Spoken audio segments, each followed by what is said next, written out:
Okay, hello everyone, welcome to coding terminal. आज हमारा day 61 है 75 डेज डीएसए चैलेंज का। और आज हम जो प्रॉब्लम डिस्कस करने वाले हैं उसका नाम है सेम ट्री। ठीक है, तो इस प्रॉब्लम में हमको दो बाइनरी ट्री गिवन है, ठीक है, पी एंड क्यू। और हमको ये बताना है ये दोनों बाइनरी ट्री सेम है कि नहीं। अगर हम इस एग्जांपल में देखें, देखो इसका रूट नोड क्या है 1, इसका भी रूट नोड है 1, इसका लेफ्ट चाइल्ड है 2, इसका राइट चाइल्ड है 3, इसका लेफ्ट चाइल्ड है 2, इसका राइट चाइल्ड है 3, यानी दोनों tree as it is similar हैं। तो इस केस में हम रिटर्न करेंगे ट्रू। ठीक है, और एग्जांपल देखते हैं।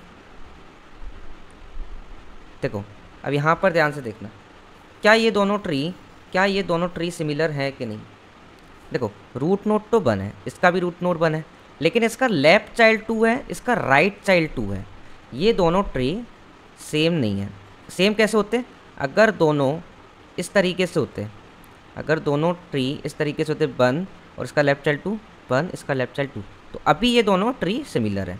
ठीक है, एक बार मैं ब्लैक बोर्ड ओपन करके समझते हैं कैसे किस तरीके से प्रॉब्लम सॉल्व कर सकते हैं।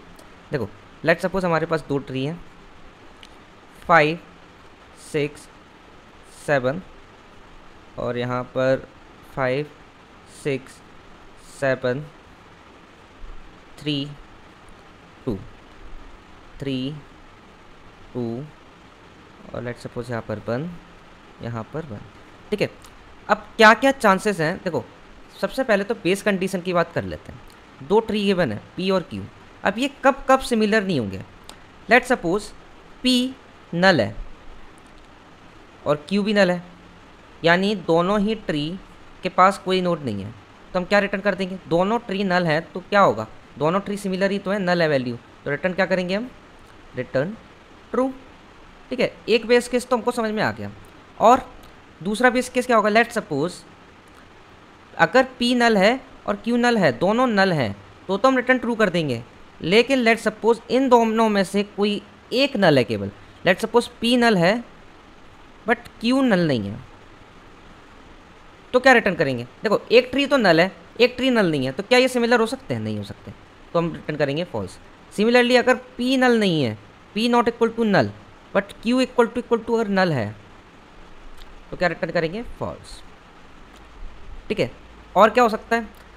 अब देखो एक चीज़ और देखो, अगर P का डेटा, अब ये कंडीशन तो नल चेक करने के लिए हो गई, इसके अलावा और कोई कंडीशन होगी क्या नल के लिए, नहीं होगी। ठीक है, इसके अलावा अगर हम यहाँ पर आ रहे हैं, इसका मतलब है कोई भी नोड नल नहीं है, तो हम क्या करेंगे, P डॉट वैल्यू चेक कर लेंगे। अगर ये not equal to Q dot value के है, मतलब दोनों रूट नोड की वैल्यू ही सेम नहीं है अगर, तो क्या रिटर्न करेंगे, रिटर्न कर देंगे हम फॉल्स। ठीक है, और क्या करना पड़ेगा।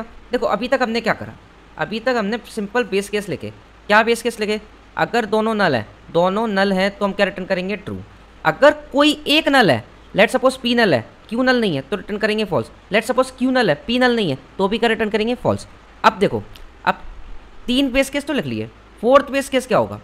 4th बेस केस यानी कि अब कोई भी वैल्यू नल नहीं है और दोनों की वैल्यू भी अगर सेम नहीं है, तो क्या रिटर्न करेंगे, P dot value not equal to Q dot value है, तो क्या रिटर्न करेंगे, फॉल्स।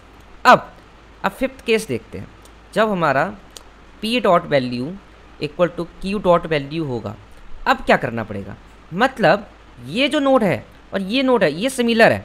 अब हमको क्या चेक करना पड़ेगा, ये पूरा ट्री सिमिलर होने के लिए क्या होना चाहिए।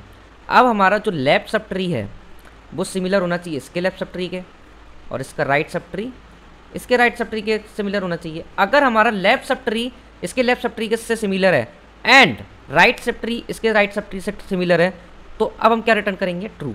मतलब अगर हमारा रूट नोड सेम है और लेफ्ट सब ट्री सिमिलर है, राइट सब ट्री सिमिलर है, अब कोई चांस बचता है कि इसके ट्री के नॉन सिमिलर होने का, नहीं बचता ना। अगर राइट सब ट्री सिमिलर है, लेफ्ट सब ट्री सिमिलर है और रूट नोड भी सिमिलर है, तो पूरा का पूरा ट्री सिमिलर हो जाएगा। बस इतना सही काम करना है हमको। ठीक है, एक बार कोड करके देखते हैं किस तरीके से इसका कोड लिख सकते हैं।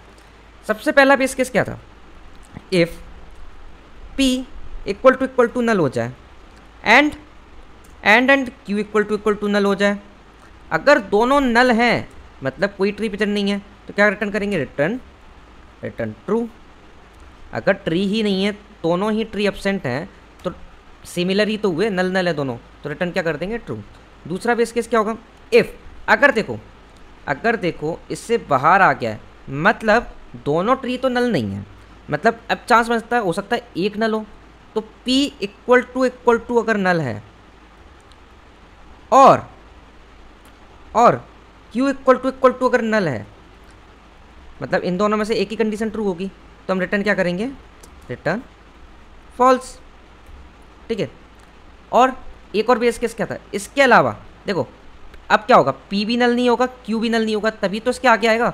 मतलब अब हमको वैल्यू चेक कर सकते हैं। वैल्यू कैसे चेक करेंगे, P डॉट वैल्यू अगर नॉट इक्वल टू है Q डॉट वैल्यू के, तो हम क्या रिटर्न कर देंगे फॉल्स। अगर ये बेस केस से भी बच के आ गया है, इसका मतलब ये है कि दोनों रूट नोड सेम है। अब क्या चेक करना है, अब हमको लेफ्ट सब ट्री चेक करना है और राइट सब ट्री। तो सिंपल सा अब हम रिटर्न कर देंगे direct, return as same tree. हमने ये वाला फंक्शन कॉल कर दिया for left sub tree and right sub tree. अगर दोनों सिमिलर होते हैं तो हमारा पूरा ट्री सिमिलर हो जाएगा। क्या भेजेंगे तुम इसमें, P dot left and Q dot left. P का लेफ्ट एंड Q का लेफ्ट अगर सिमिलर है तो लेफ्ट सब ट्री सिमिलर है, and is same of same tree of P dot right and Q dot right. ठीक है, I hope आपको समझ में आ रहा होगा। अगर लेट सपोज ये वैल्यू ट्रू मिलती है और ये वैल्यू फॉल्स मिलती है तो क्या होगा, मतलब लेफ्ट सब ट्री तो हमारा कैसा है, सिमिलर है, पर राइट सब ट्री सिमिलर नहीं है। मतलब राइट वाला जो पार्ट है वो दोनों सिमिलर नहीं है, तो पूरा ट्री कैसा हो जाएगा, नॉट सिमिलर हो जाएगा, सिमिलर नहीं होगा। ठीक है, इसलिए हम एंड ऑपरेटर यूज़ कर रहे हैं यहाँ पर। ठीक है, आई होप ये चल जाना चाहिए। एक बार रन करके देखते हैं, फिर ट्राई रन करने चलेंगे। ठीक है, चल के एक बार सबमिट करके देख लेते हैं हमारा कोड। ओके, तो हमारा कोड सबमिट हो चुका है। फटाफट एक बार ड्राई रन करके देखते हैं कैसे line by line code execute हो रहा है।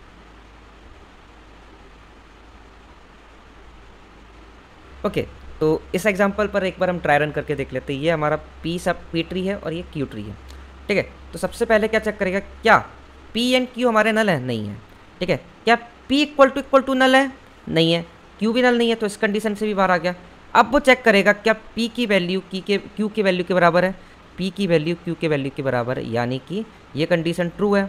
ये कंडीशन ट्रू है कि फॉल्स है। देखो, P dot value not equal to Q dot value, मतलब हम नॉट इक्वल टू चेक कर रहे हैं, लेकिन ये तो इक्वल है ना, तो ये वाली कंडीशन फॉल्स होगी, इसके अंदर भी नहीं जाएगा। अब इसका मतलब क्या है, ये रूट नोड तो हमारा सेम है। अब हमको चेक करने की जरूरत है लेफ्ट सब ट्री और राइट सब ट्री। अगर हमारा लेफ्ट सब ट्री इसके लेफ्ट सब ट्री के से सेम है और इसका राइट सब ट्री इसके राइट सब ट्री से सेम है, तो हम क्या रिटर्न कर देंगे आखिरी में, ट्रू। ठीक है, क्या चेक कर रहा है, इस same tree for P dot left. अब किसके लिए कॉल होगा हमारा फंक्शन, P डॉट लेफ्ट के लिए, इसके लिए, एंड देखो Q डॉट लेफ्ट के लिए, यानी कि Q के लेफ्ट वाले के लिए। अब इन दोनों नोड के लिए हमारा इस सेम ट्री फंक्शन कॉल होगा।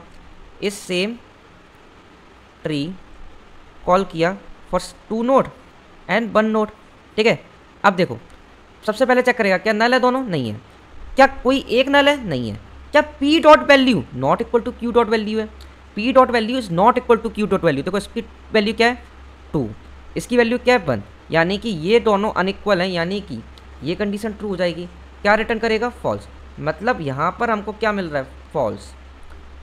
इसका तो फॉल्स मिल गया। अब दूसरे वाले का देखते हैं, एंड अब इसका देखते हैं, इसका क्या मिलता है हमको। देखो अब इसके लिए इस same tree P dot right and Q dot right call किया है, दोनों का राइट वाला पार्ट कॉल किया है। ध्यान से देखो, अब P डॉट राइट ये होगा और Q डॉट राइट ये होगा, मतलब इस सेम ट्री कॉल होगा। इस सेम ट्री जो फंक्शन है वो कॉल कर रहे हैं फॉर 1 वाला नोड एंड 2 वाला नोड। अब देखो क्या दोनों नल है, नहीं है। क्या दोनों में से कोई एक नल है, नहीं है। ठीक है, क्या दोनों की वैल्यू अनइक्वल है, यस, दोनों की वैल्यू अनइक्वल। इसकी वैल्यू क्या है, 1, इसकी वैल्यू क्या है, 2। ठीक है, दोनों अनइक्वल है, तो क्या रिटर्न करेगा, फॉल्स। यहाँ से हमको क्या मिला, फॉल्स। फॉल्स एंड फॉल्स क्या होता है, फॉल्स होता है, यानी कि ये फंक्शन क्या रिटर्न कर रहा है, फॉल्स। लेट सपोज यहाँ पर अगर लेट सपोज थोड़ा सा चेंज करते हैं, यहाँ पर 2 की जगह 1 होता। ठीक है, मतलब राइट सब ट्री सेम है, राइट सब ट्री अब सेम है ना, तो किस किस के लिए कॉल होगा, 1 एंड 1। अब राइट सब ट्री में देखो, देखना ध्यान से कैसे अब चलेगा। क्या वैल्यू 1 1 1, देखो क्या नल है, नहीं है। क्या दोनों में से कोई भी एक नल है? नहीं है। क्या P dot value is not equal to Q dot value है? नहीं है। दोनों इक्वल है ना, तो ये कंडीशन भी फॉल्स हो गई। अब ये इस सेम ट्री कॉल करेगा इसके लेफ्ट के लिए, इसका लेफ्ट कौन है? नल। और इसके लेफ्ट के लिए इसका लेफ्ट कौन है? नल। ठीक है। और इस वाले के राइट के लिए इसका राइट भी कौन है? नल। इसका राइट भी है नल। देखो इसके लिए और इसके लिए कॉल होगा, क्या मिलेगा? नल और नल के लिए ट्रू रिटर्न होता है, नल एंड नल के लिए ट्रू रिटर्न होता है। मतलब अगर ये इस same tree for null and null return किया तो यहाँ पर मिलेगा ट्रू एंड यहाँ पर भी क्या मिलेगा? ट्रू। मतलब ये जो इस सेम ट्री है ये तो ट्रू रिटर्न करेगा, जो फाइनल वाला इस सेम ट्री है वो क्या रिटर्न करेगा? ट्रू। किस केस के लिए? इसके लिए, क्योंकि हमारा जो राइट सब ट्री है, राइट सब ट्री सेम है, मतलब राइट सब ट्री से ट्रू वैल्यू मिलेगी, लेकिन लेफ्ट सब ट्री से क्या वैल्यू मिली थी? फॉल्स। तो false and false, false and true क्या होता है? फॉल्स एंड ट्रू क्या होगा? फॉल्स। मतलब हमारे दोनों ही सब ट्री ट्रू होने चाहिए थे तभी आंसर ट्रू होता, एल्स हमारा आंसर क्या होगा? फॉल्स। ठीक है। तो आई होप आपको अच्छे से क्लियर समझ में आ गया होगा किस तरीके से line by line code execute हो रहा है, और ट्राई रन भी आपको अच्छे से समझ में आ गया होगा। तो फिर मिलते हैं अगले वीडियो में। Thank you so much guys for watching this video. Thank you so much.